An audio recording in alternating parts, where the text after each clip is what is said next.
You know that your pickaxe could be the reason you're losing battles in Fortnite? And trust me, when we get to the tip at the end, you'll see everything in a whole new light. Stick around to find out which pickaxe gives you a competitive edge with its faster swing speed as we count down the 10 outdated Fortnite habits. Fortnite is always changing, and what worked last year might not cut it anymore. I've seen so many players stuck in their old ways, missing out on new strategies. That's why I'm here to help you update your game. This is a sure way to get eliminated early. You might think all skins are just for show, but that's not always true. Some skins can actually give you an edge in the game. I'm going to explain how choosing the right skin can make a big difference. Now, I'm not saying every skin has a secret power, but some blend in better with certain environments. Think about it. A green skin in a forest area is harder to spot than a bright pink one. This can give you a few extra seconds to get the drop on your opponent. Personally love backblings, but again, they make you much easier to find and target. So learn from my mistake and keep that slot empty. There's also talk about hitboxes and how some skins might have smaller ones. I mean, you don't see a lobby full of Thanos. Instead, it's skinny superhero skins of a solid color. So next time you're picking a skin, don't just go for looks. Think about how it might help your gameplay too. It's a small change, but in Fortnite, every little advantage counts. Next, nothing hurts more than getting sniped in a bush. You might think hiding in a bush is still a smart move, but for me, I was geared up and ready to crush. You know, get that solo victory royale. Feeling like the alpha of the map with full shields and health, I decided it was perfect time for a quick pit stop and to come up with a game plan to take high ground. So I found the comfiest bush right at the end of the zone, thinking I was invisible. Just as I was mentally rehearsing my victory dance, boom!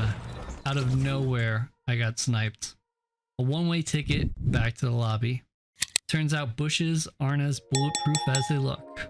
Epic Games made a small change that's a big deal for bush campers. When you're in a bush, the opponent can scan the bush, and if they ADS in, the crosshair can shrink, showing you are locked on to an opponent.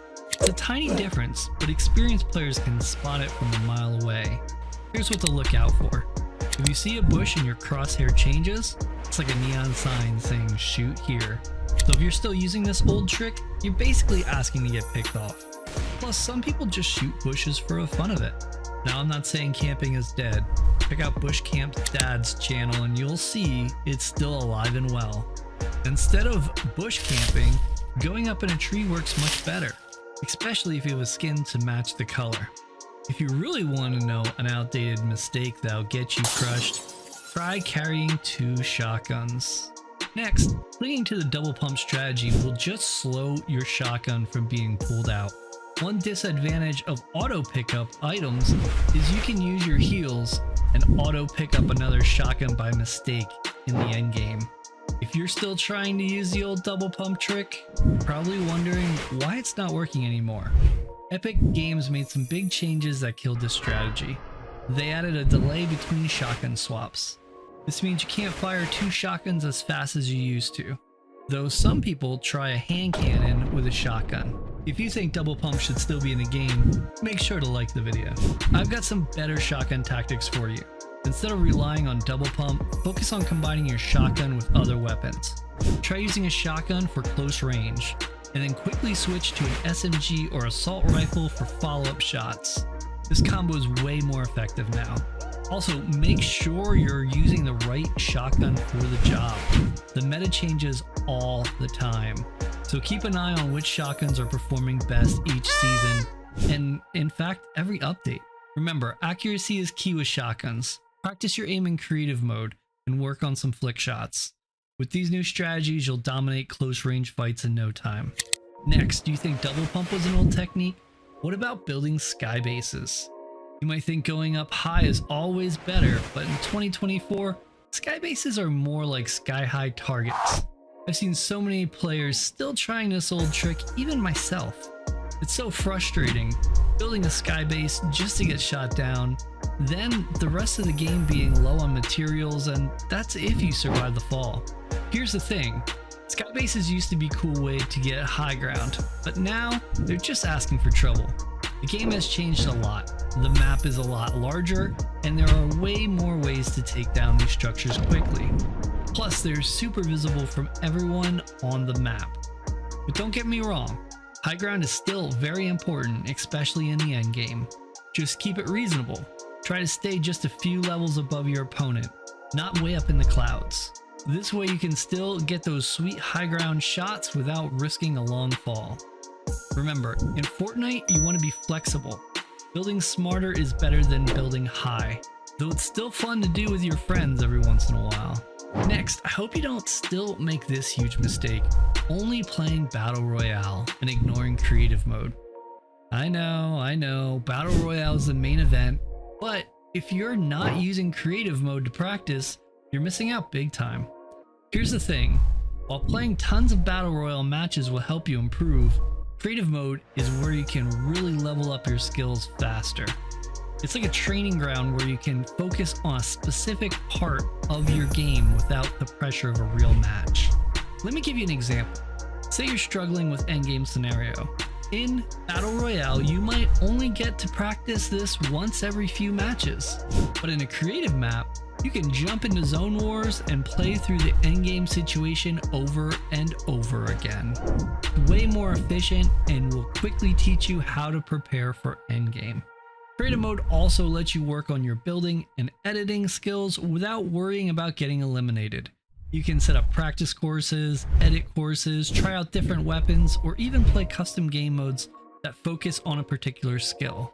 I'm sure you already know this, so let's move on. We're getting closer to the fastest pickaxe, so stick around.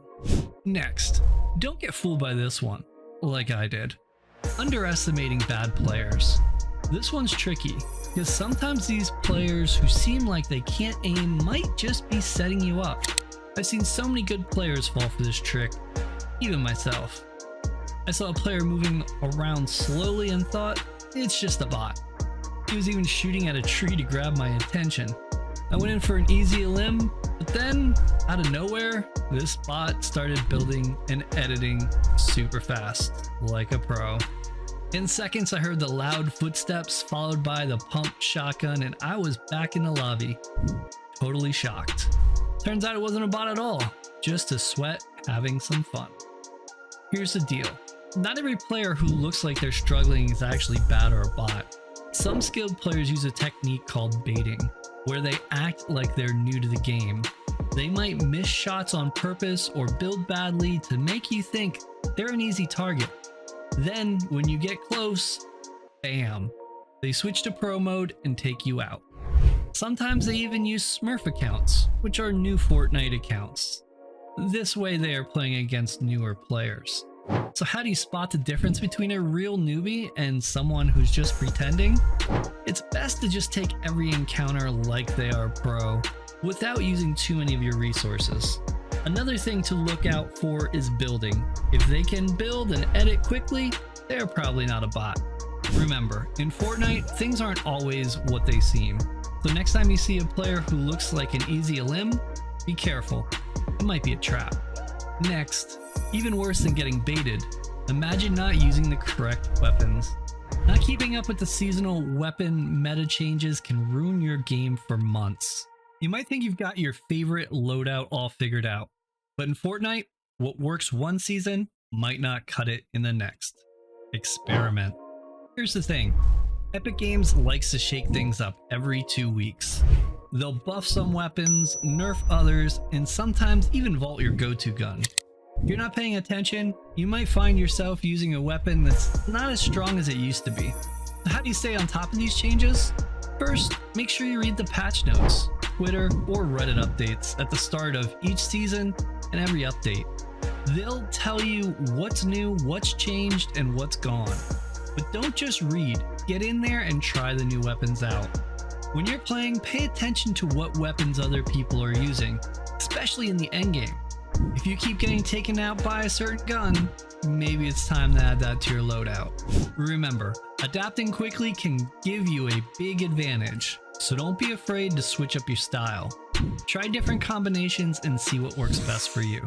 The meta is always changing, and the players who adapt the fastest are usually the ones who come out on top. Next, if you're not winning at Fortnite, then it's time to start thinking about the final storm circle. It's not totally random. You might be surprised. There's actually a pattern to where the storm ends up. Once you know this, you'll find a big advantage in the endgame. Here's the deal. Epic Games doesn't just throw darts at the map to decide where the final circle will be. They use something called weighted random selection.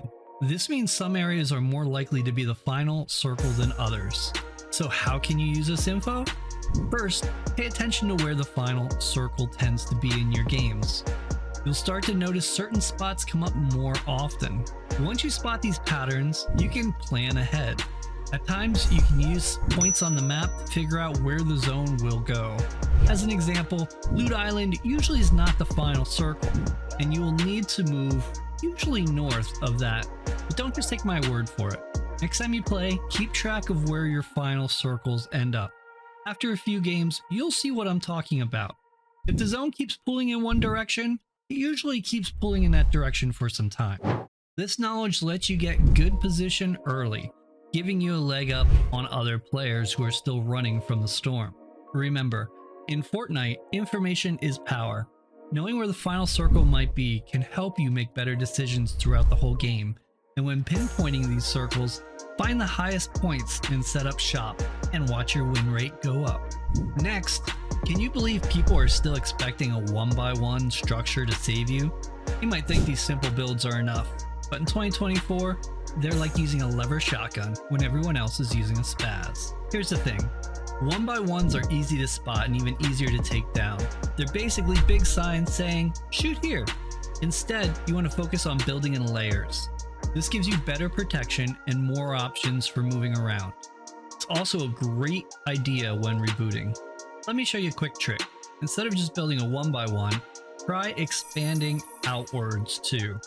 Start with a basic 1x1 structure, add a cone, and then just put another one next to it. This makes it harder for enemies to guess where you'll pop up next. You have more options to continue building in different directions if needed, or switch between them. Another cool technique is using different materials in your building.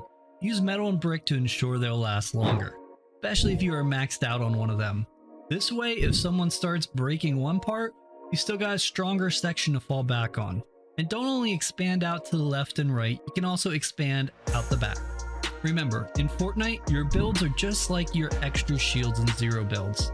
The more unpredictable and complex they are, the harder it is for your enemies to deal with you. So next time you're in a fight, try these layered builds. You'll be surprised how much harder you are to hit. Now you have made it to the one we've been waiting for, and this one's a real game changer. You might think your pickaxe is just for breaking stuff, but did you know different pickaxes have different swing speeds? It's true, and it can make a real difference in how fast you gather materials. But there's more to it than just speed. There's something called input delay that affects how quickly your pickaxe responds when you use it. Now I know you're wondering which pickaxe is best. Well, I've tested a bunch and there's one that stands out from the rest. Though I'll give you the top 3. Can you guess which one is first? I'll give you a hint. All the sweats usually have it equipped with the superhero skins. It's called the Star Wand. This pickaxe has the least input delay, which means you can swing it faster and more times than other pickaxes. Why does this matter? Every second counts.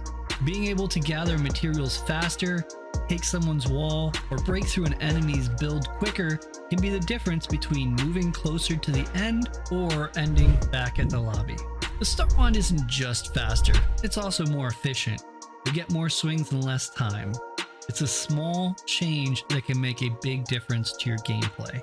If you're not a fan of the Star Wand, then in second place is Peter Griffin's Scratcher, and in third place, the one I use, is Reaper. Remember how we talked about skins not being just for looks? Well, that's just pretty much everything in Fortnite right now. From your pickaxe to where you land, every choice matters. The game's always evolving, so you need to evolve too. Now that you know these tips, go out there and dominate in Fortnite. And don't forget to subscribe for more game-changing strategies coming your way.